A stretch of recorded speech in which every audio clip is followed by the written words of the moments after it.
जय हिंद। आज हम लोग वेद के विषय में समझेंगे, तो चलिए देखते हैं। दोस्तों वेद देखिए, वेद का अर्थ होता है ज्ञान। ठीक है, वेद का मुख्य अर्थ क्या होता है? ज्ञान। इसका देखिए वेद वेद के रचनाकार कह सकते हैं, या तो किसने लिखा था? तो महर्षि कृष्ण द्वैपायन वेद व्यास। ठीक है, ये वेद के रचयिता हैं। दोस्तों शुरुआत में वेद 3 थे। ठीक है, इसीलिए इसे वेद त्रयी कहा जाता था। ठीक है, उसके बाद क्या हुआ?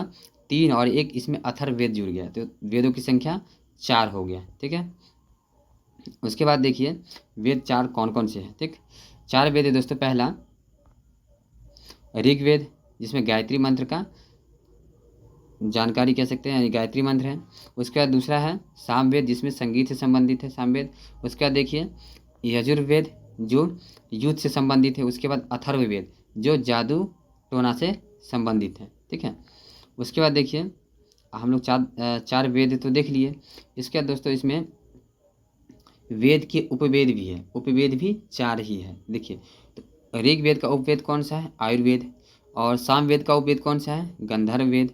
और यजुर्वेद का उपवेद कौन सा है? धनुर्वेद। और अथर्ववेद का उपवेद क्या है? शिल्पवेद। दोस्तों आसानी से याद कर सकते हैं, ऋग्वेद यानी आयुर्वेद। ठीक है, और यह सामवेद, सामवेद में क्या था? देखिए सामवेद में हम लोग देखे थे संगीत से संबंधित था, इसे इसमें कह सकते हैं गाना गाना, यानी गंधर्व वेद। ठीक है, उसके बाद देखिए यजुर्वेद, इसमें युद्ध की बात थी, इसलिए धनुर्वेद इसका उपवेद है। ठीक है, उसके बाद अथर्ववेद, इसका जो उपवेद है शिल्पवेद। ठीक है, यानी कह सकते हैं 4 का उपवेद ये 4 है। ठीक है, उसके बाद देखिए दोस्तों ज्ञाता भी होता है वेद या उपवेद का। तो उपवेद का ज्ञाता कौन है? उपवेद हमारा है पहला ऋग्वेद का उपवेद धनुर्वेद। और धनुर्वेद इसका ज्ञाता कौन है? प्रजापति। ठीक है, उसका सामवेद का उपवेद गंधर्ववेद, इसका ज्ञाता नारद। और उसका धनुर्वेद का विश्वामित्र, शिल्पवेद का विश्वकर्मा। ठीक है, यानी उपवेद के ज्ञाता ये लोग हैं। ठीक, उसके बाद देखिए वेद का ज्ञाता देख लेते हैं। ऋग्वेद का ज्ञाता कौन है? ऋग्वेद का ज्ञाता होत्री। ठीक है, उसके बाद सामवेद का ज्ञाता उद्गाथा। फिर यजुर्वेद का मतलब अधर्यु।